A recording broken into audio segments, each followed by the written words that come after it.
ಅಖಿಲ್ ಅವ್ರಿಗೆ ಗುಣ ಆಗ್ಲಿ ಅಂತ ಕೃಷ್ಣನ್ ಹತ್ರ ಪಂಚದೀಪ ಹಚ್ಚಿ ಉಪವಾಸ ಇದ್ದು ಕೃಷ್ಣನ್ ನಾಮಸ್ಮರಣೆ ಮಾಡ್ಬೇಕು. ಆ ದೀಪ ಸದಾಕಾಲ ಕೃಷ್ಣನ್ ಮುಂದೆ ಬೆಳಗ್ತಾನೆ ಇದ್ರೆ ಅಖಿಲ್ ಅವ್ರಿಗೆ ಗಂಡಾಂತರ ಕಳೆದ ಹಾಗೆ. ಸ್ನಾನ ಮಾಡಿ ಪಂಚದೀಪ ಇಡಕ್ಕೆ ಎಲ್ಲ ರೆಡಿ ಮಾಡ್ತೀನಿ.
ಕೃಷ್ಣ, ಅಖಿಲ್ ಅವ್ರಿಗೆ ತುಂಬಾ ಚಳಿ ಜ್ವರ ಬಂದಿದೆ. ಫಿಟ್ಸ್ ಬರ್ಬೋದು ಅಂತ ಡಾಕ್ಟ್ರು ಹೇಳ್ತಿದ್ದಾರೆ. ಅದೇನೋ ಬ್ರೈನ್ ಅಂತ ಏನೋ ಅಂದ್ರು. ಡಾಕ್ಟ್ರು ಅವ್ರ ಮಾತಿಗೆ ಮಾವ ಎಲ್ಲ ಭಯ ಪಡ್ತಿದ್ ನೋಡ್ತಿದ್ರೆ ನನ್ ಮನ್ಸು ಯಾಕೋ ಸಂಕಟ ಆಗ್ತಿದೆ.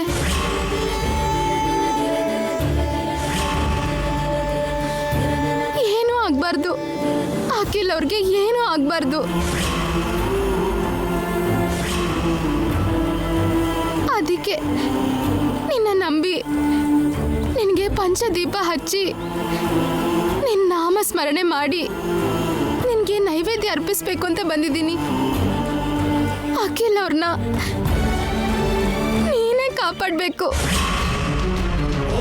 ನೀನೇ ಕಾಪಾಡಬೇಕು ಕೃಷ್ಣ. ಕೃಷ್ಣಾಯ ವಾಸುದೇವಾಯ ಹರಯೇ ಪರಮಾತ್ಮನೇ ಪ್ರಣಕ್ಲೇಶನಾಶಾಯ ಗೋವಿಂದಾಯ ನಮೋ ನಮಃ. ಪಾನಿ ಸಾರಿ ಪಾನಿ ಸಾರಿ ಪಾನಿ ಸಾರಿ. ಕೃಷ್ಣ, ಈ ಪಂಚದೀಪನೇ ಅಖಿಲ್ ಅವರ ಪಂಚಪ್ರಾಣ.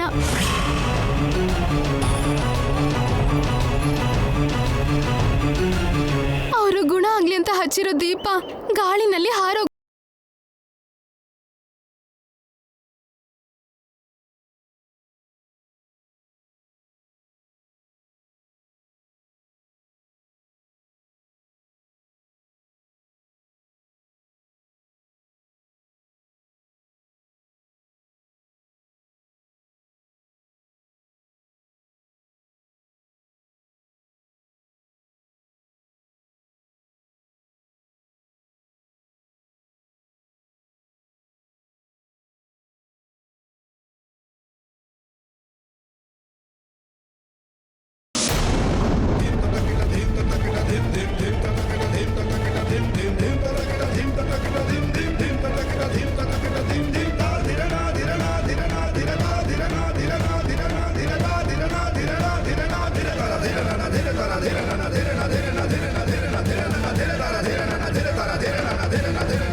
ಟ್ಯಾಬ್ಲೆಟ್ನ ತಗೊಂಡ್ರೆ ಅಖಿಲ್ಗೆ ಜ್ವರ ಕಡಿಮೆ ಆಗಲ್ಲ, ಕೊನೆಗೆ ಬೆಡ್ ಬಿಟ್ಟು ಏಳೋಕ್ಕೂ ಆಗಲ್ಲ.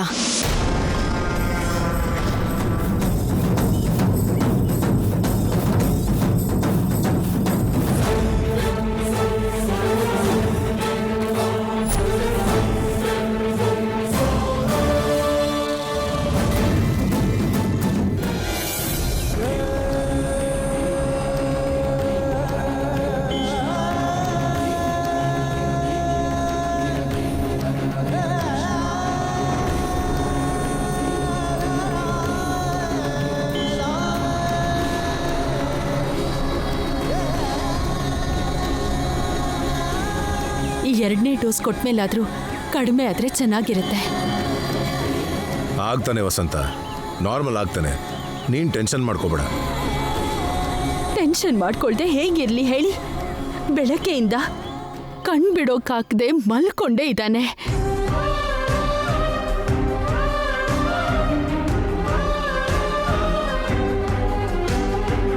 ನೋಡ್ತಿದ್ರೆ ಹೊಟ್ಟೆಲಿ ಸಂಕಟ ಆಗ್ತಿದೆ. ಅಷ್ಟಕ್ಕೂ ಅವನ ಹಳ್ಳಿಗೆ ಹೋಗದೆ ಇದ್ದಿದ್ರೆ, ಶ್ಯಾಮ ಅಖಿಲ್ ತಲೆ ಮೇಲೆ ಹಾಗೆ ನೀರು ಸುರಿದೇ ಇದ್ದಿದ್ರೆ ಈ ಥರ ಜ್ವರ ಬರ್ತಾನೆ ಇರಲಿಲ್ಲ.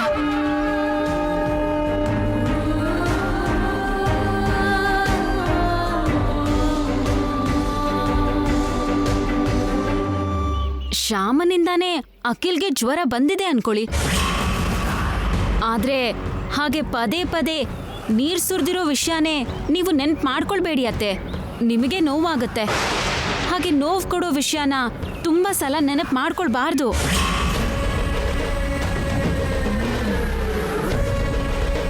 ಆ ಶ್ಯಾಮ ಇಂದ ಇವನ್ ಹೀಗೆ ಹಾಸಿಗೆ ಹಿಡಿದ್ರೆ ನೆನ್ಪು ಮಾಡ್ಕೊಳ್ದೆ ಹೇಗೆ ಇರ್ಲಿ? ನೀವ್ ಅನ್ಕೊಂಡ ಹಾಗೆ ಶ್ಯಾಮನು ತನ್ನಿಂದಾನೇ ಅಖಿಲ್ಗೆ ಜ್ವರ ಬಂತು ಅನ್ಕೊಂಡಿದ್ದಾಳೆ.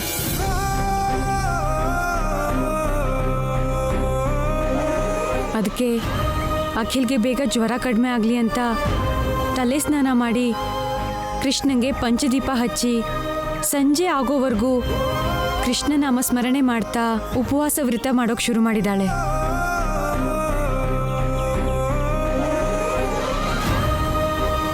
ಸಂಜೆ ಆಗೋವರೆಗೂ ಆ ನಂದಾದೀಪ ಬೆಳಗ್ತಾನೆ ಇದ್ರೆ ಅಖಿಲ್ಗೆ ಅಪಾಯ ತಪ್ಪದ ಹಾಗೆ. ಎಷ್ಟೊಂದು ಶ್ರದ್ಧೆ ಭಕ್ತಿಯಿಂದ ಶ್ಯಾಮ ಕೃಷ್ಣ ಪೂಜೆ ಮಾಡ್ತಿದ್ದಾಳೆ.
ಡಾಕ್ಟರ್ ಹೇಳ್ದ ಹಾಗೆ 2 ಟ್ಯಾಬ್ಲೆಟ್ ಕೊಟ್ಮೇಲೂ ಕೂಡ ಇನ್ನು ಟೆಂಪರೇಚರ್ ಯಾಕೆ ಕಡಿಮೆ ಆಗಿಲ್ಲ? ಅದೇ ನನಗೂ ಅರ್ಥ ಆಗ್ತಾ ಇಲ್ಲ ವಸಂತ.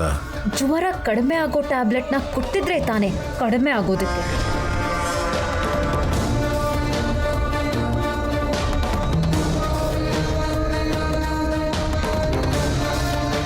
ಏನ್ರಿ, ಚಳಿ ಇನ್ನೂ ಜಾಸ್ತಿ ಆಗಿರೋ ಹಾಗಿದೆ.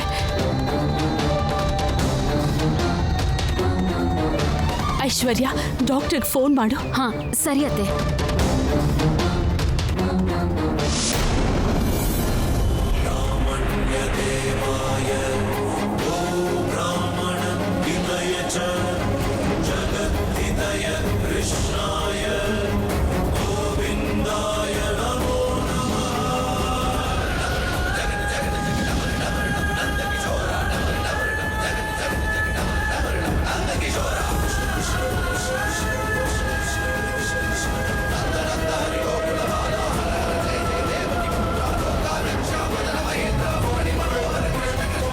ಡಾಕ್ಟರ್, ಡಾಕ್ಟರ್ ಏನ್ ಡಾಕ್ಟರ್ ಇಷ್ಟು ಲೇಟಾಗಿ ಬರ್ತಿದ್ದೀರಲ್ಲ?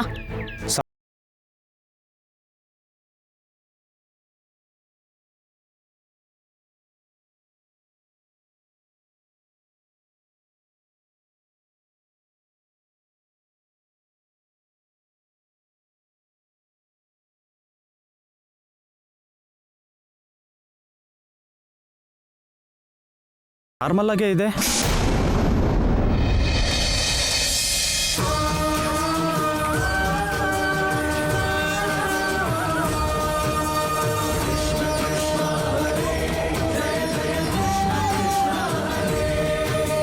ಹೌದು ರೀ, ಬೆವರ್ತಾ ಇದ್ದಾನೆ. 5 ನಿಮಿಷದ ಹಿಂದೆ ಕೂಡ ಹೈ ಟೆಂಪರೇಚರ್ ಇತ್ತು. ಸಡನ್ ಆಗಿ ಹೇಗೆ ನಾರ್ಮಲ್ ಆಯಿತು ಡಾಕ್ಟರ್? ಎಲ್ಲ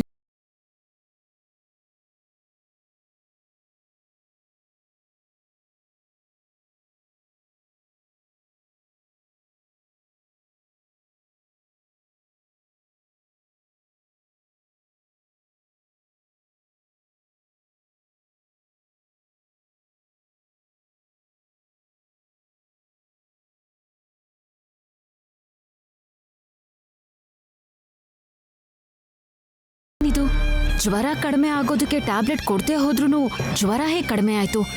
ನಿಜವಾಗ್ಲೂ ಶ್ಯಾಮನ್ ಪೂಜೆ ಫಲಿಸಿ ಆ ಕೃಷ್ಣನೇ ಜ್ವರ ಕಡಿಮೆ ಮಾಡಿದಾನ?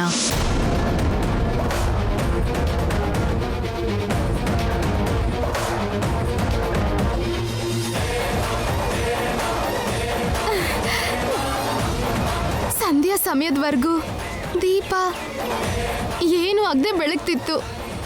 ಇನ್ನು ನನ್ನ ಅಖಿಲ್ ಅವ್ರಿಗೆ ಏನೂ ಆಗಲ್ಲ. ಕಾಪಾಡ್ದೆ ಕೃಷ್ಣ, ಅಖಿಲ್ ಅವ್ರನ್ನ ಕಾಪಾಡ್ಬಿಟ್ಟೆ.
ಶ್ಯಾಮ ಶ್ಯಾಮ ಶ್ಯಾಮ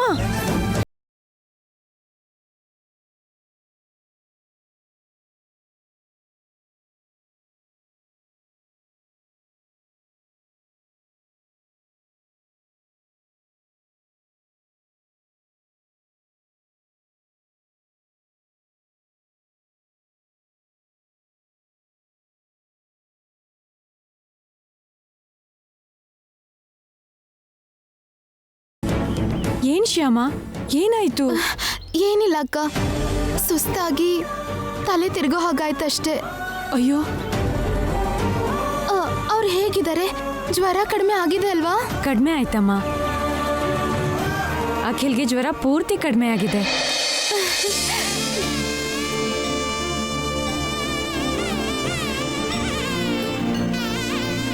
ಎದ್ದು ಮಾತಾಡ್ತಿದ್ದಾನೆ. ಎಲ್ಲ ಕೃಷ್ಣನ್ ದಯೆ.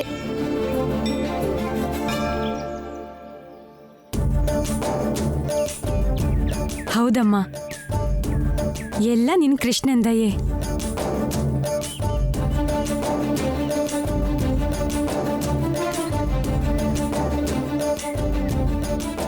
ಹೌದಾ? ಆಗಿಂದ ನೀವೆಲ್ಲ ನನ್ನ ಹತ್ರನೇ ಇದ್ದೀರಾ? ಹೌದು ಅಖಿಲ್. ಅತ್ತೆ ಅಂತೂ ಒಂದು ಕ್ಷಣನೂ ಈ ರೂಮ್ ಬಿಟ್ಟು ಹೊರಗಡೆ ಹೋಗ್ಲೇ ಇಲ್ಲ.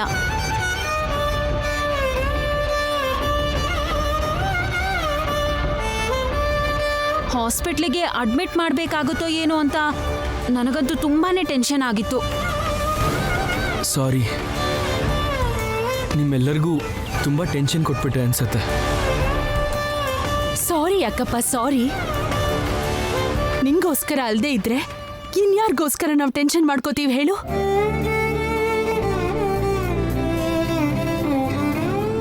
ಒಟ್ನಲ್ಲಿ ನಿಂಗೆ ಜ್ವರ ಕಡಿಮೆ ಆಯ್ತು, ಅಷ್ಟು ಸಾಕು. ಹೌದು ಕಂದ, ರಾತ್ರಿ ಎಲ್ಲ ಜ್ವರದಿಂದ ಒದ್ದಾಡ್ತಿದ್ಯಂತೆ. ಸ್ವಲ್ಪ ಆದ್ರೂ ನಿದ್ದೆ ಬಂತಾ? ಬಂತು ಅಮ್ಮ.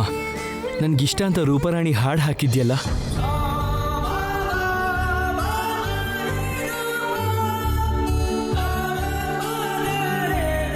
ನಾನು ಹಾಡು ಕೇಳ್ತಾ ಹಾಯಾಗಿ ನಿದ್ದೆ ಮಾಡಿದೆ. ಆ ಹಾಡು ಹಾಕಿದ್ದು ಅತ್ತೆ ಅಲ್ಲ ಅಖಿಲ್,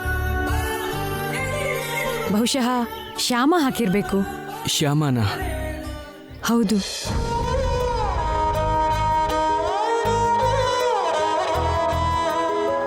ಅವಳೇ ರಾತ್ರಿಯೆಲ್ಲ ನಿನ್ನ ಹತ್ರ ಇದ್ದು ನಿನ್ನನ್ನ ನೋಡ್ಕೊಂಡಿದ್ದು. ನಿನಗೆ ಜ್ವರ ಬಂದಿರೋ ವಿಷಯ ಮಾರ್ನಿಂಗ್ವರೆಗೂ ನಮ್ಗೆ ಯಾರಿಗೂ ಗೊತ್ತೇ ಇರಲಿಲ್ಲ. ಗೊತ್ತಾದ್ಮೇಲೆ ನಾವು ಫೋನ್ ಮಾಡಿ ಡಾಕ್ಟರ್ನ ಕರೆಸಿದ್ವಿ.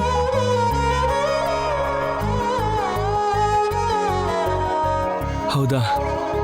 ಪಾಪ, ರಾತ್ರಿ ಎಲ್ಲ ಶ್ಯಾಮನೇ ನನ್ನ ನೋಡ್ಕೊಂಡ್ಲಾ?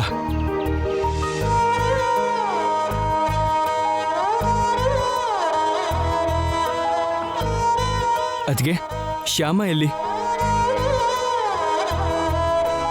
ನೀನ್ ಬೇಗ ಹುಷಾರಾಗ್ಲಿ ಅಂತ ಇವತ್ ಪೂರ್ತಿ ಉಪವಾಸ ಇದ್ದು ಕೃಷ್ಣಂಗೆ ಪಂಚದೀಪ ಹಚ್ಚಿ ಕೃಷ್ಣನಾಮ ಸ್ಮರಣೆ ಮಾಡ್ತಿದ್ದಾಳೆ.